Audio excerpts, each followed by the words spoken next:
పల్నాడు జిల్లా వ్యాప్తంగా చికెన్ ధరలు ఆకాశాన్ని అంటాయి. చికెన్ వ్యాపారం చేయాలంటే వ్యాపారస్తులు భయపడుతున్న పరిస్థితి ఏర్పడింది. ఒక్క రోజులోనే కేజీకి 100 రూపాయలు పెరగడంతో వ్యాపారస్తులు అయోమయంలో పడ్డారు. కేజీ చికెన్ 350 రూపాయలు ఉండటంతో చికెన్ తినడానికి ప్రజలు ఆలోచిస్తున్నారు.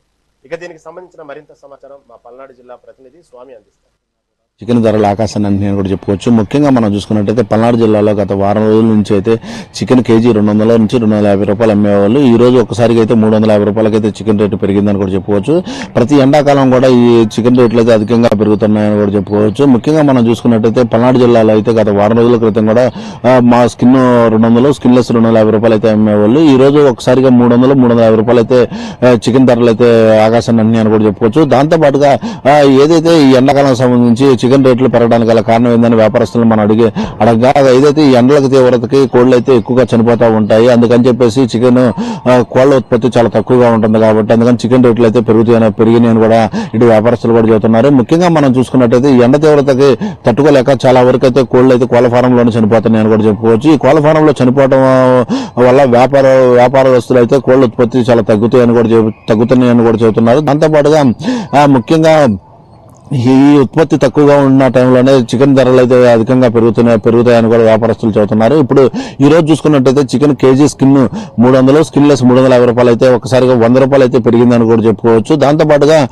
ఏదైతే ఈ ఎండ తీవ్రత తట్టుకోలేక ఏదైతే కోళ్లు పెంచే వాళ్ళ దగ్గర అయితే సుమారుగా 100 కోళ్లు పెంచుతున్న వాళ్ళైతే ఒక 10-20 కోళ్లు చనిపోతూ ఉంటాయి. అందుకని కోళ్ల ఉత్పత్తి ఈ ఎండలకి తక్కువగా వస్తాయని కూడా ఇటు వ్యాపారస్తులు చెబుతున్నారు. దాంతో పాటుగా ఏదైతే ఈ కోళ్లకి ఎండను తట్టుకునే విధంగా కానీ ఎండాకాలం వడదెబ్బ కానీ లేకపోతే ఎండకి తీవ్రత తట్టుకోలేక చనిపోతూ ఉంటాయి. వీటికి సంబంధించిన ఈ పశువులకు సంబంధించిన వెటర్నరీ డాక్టర్లు కూడా ఈ ఎవరైతే కోళ్లు పెంచుతూ ఉంటారో వాళ్ళకి సంబంధించి ఒక అవగాహన కార్యక్రమం కూడా చేయాలని చెప్పేసి కూడా ఇటు వ్యాపారస్తులు కోరుతున్నారని కూడా చెబుతున్నారు. దాంతో పాటుగా ఏదైతే ఈ కోళ్లు పెంపకాలు చేసే కోళ్ల ఫారంలు ఏవైతే ఉన్నాయో వాళ్ళకైతే ప్రతి ఎండాకాలం కూడా ఈ ఎండకు తట్టుకునే విధంగా కోళ్లకు ఎలాంటి మెడిసిన్ వాడాలా, ఎలాంటి ఇంజక్షన్లు చేయించాలా, ఎలాంటి వాతావరణంలో పెంచాలనేది కూడా ఒక అవగాహన కార్యక్రమం అయితే నిర్వహిస్తే బాగుంటుందని కూడా ఇటు వ్యాపారస్తులు కోరుతున్నారు.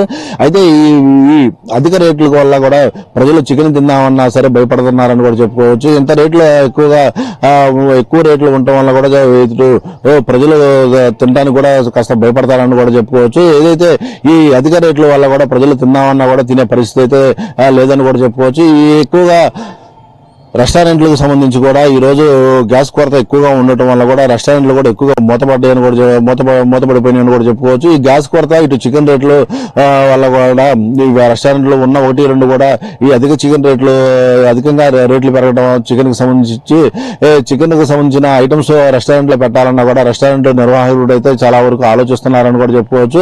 ఏదైతే ఈ ఎండలకు సంబంధించిన ఎండాకాలంలో అయితే ఈ కోళ్ల పెంపకంలో ఎక్కువగా ఉత్పత్తి చాలా తక్కువగా ఉంటుంది కాబట్టి రేట్లు అయితే ఎక్కువగా పెరుగుతున్నాయని కూడా చెప్పుకోవచ్చు. అయితే ఇక మీదటైనా ఏదైతే ఇటు పశు శాఖ ఎవరైతే అధికారులు డాక్టర్లు ఉన్నారో వాళ్ళు పూర్తిగా ఈ కోళ్ల పెంపకాలు చేసే వాళ్ళకి ఈ ఎండాకాలంలో తట్టుకునే విధంగా మెడిసిన్ గానీ, ఇంజక్షన్ గానీ, లేకపోతే వాటికి కావాల్సిన ఫుడ్ ఎలాంటి ఫుడ్ పెట్టాలా ఏందనేది కూడా ఇటు కోళ్లు పెంచే వాళ్ళకైతే ఒక అవగాహన కార్యక్రమం లాగా లేకపోతే వాళ్ళకి ఒక అవేర్నెస్ ప్రోగ్రామ్ లాగా తీసుకొస్తే వాళ్ళు చికెన్ రేట్లు ఆకాశాన్ని అంటకుండా అయితే ఉంటున్నాయని కూడా చెప్పుకోవచ్చు. ఈ ఎండ తీవ్రత తట్టుకునే విధంగా కూడా ఇటు వైద్య శాఖ అధికారులు కూడా ఎలాంటి ప్రదేశాల్లో ఉంచాలా, అసలుకి కోళ్లు ఎందుకు చనిపోతున్నాయి, ఎండకు వల్ల చనిపోతున్నాయి, లేకపోతే వాతావరణ మార్పు వల్ల చనిపోతున్నాయి అనేది కూడా దాని మీద కూడా అధికారులు కూడా ఎక్కువగా దృష్టి పెట్టాల్సిన అవకాశం అయితే ఎంతవరకు అయితే ఉందని కూడా చెప్పుకోవచ్చు. దాంతో పాటుగా ఏదైతే పల్నాడు జిల్లా వ్యాప్తంగా కూడా చికెన్ ధరలు అయితే ఆకాశాన్ని అంటున్నాయని కూడా చెప్పుకోవచ్చు. ఇటు చికెన్ తో పాటు మటన్ కూడా ఎక్కువగా రేట్లు పెరిగే అవకాశాలు కూడా ఉన్నాయని కూడా చెప్పుకోవచ్చు. మామూలుగా ఏదన్నా ఆదివారం పూట అయితే మహా అయితే ఒక 20 రూపాయలు పెరుగుతాయి. అలాంటిది విడి రోజుల్లో కూడా 100 రూపాయలు పెరగడంతో ఇటు ప్రజలైతే తిందామన్న ఆశ కూడా చచ్చిపోతుందని కూడా చెప్పుకోవచ్చు.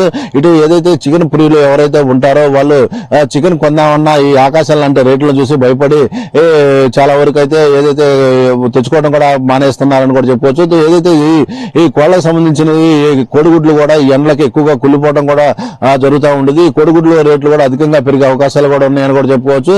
ఏదైతే ఎండాకాలం ప్రతి సంవత్సరం ఎండాకాలం అయితే ఈ చికెన్ రేట్లు ఇటు కోడిగుడ్ల రేట్లు అయితే ఆకాశాన్ని అంటున్నాయని కూడా చెప్పుకోవచ్చు. అయితే దీనికి ఎక్కడ అనేది ఫుల్ స్టాప్ పెట్టాలనేది కూడా అధికారులు దీని మీద పూర్తిగా దృష్టి పెట్టట్లేదని కూడా మనం చూసుకోవచ్చు. ఏదైతే ఇటు డాక్టర్లు పశువుల వైద్య శాఖ ఎవరైతే ఉన్నారో ఈ ఎండలకు తట్టుకునే విధంగా ఈ కోళ్లకు సంబంధించి ఈ గుడ్లు చెడిపోకుండా కూడా వీటికి ఒక ఎలాంటి మెడిసిన్ వాడాలా, ఎలాంటి వాతావరణంలో పెంచాలనేది ఎవరైతే పెంచుతూ ఉన్నారు, కోళ్ల ఫారం నిర్వహిస్తున్నారు వ్యాపారస్తులు, వాళ్ళకు ఒక అవగాహన, ఒక అవేర్నెస్ ప్రోగ్రామ్ లా కూడా ఏర్పాటు చేయాలని కూడా ఇటు వ్యాపారస్తులు కోరుకుంటున్నారు. కెమెరామెన్ నారాజ్తో స్వామి, మెగా9, పల్నాడు జిల్లా.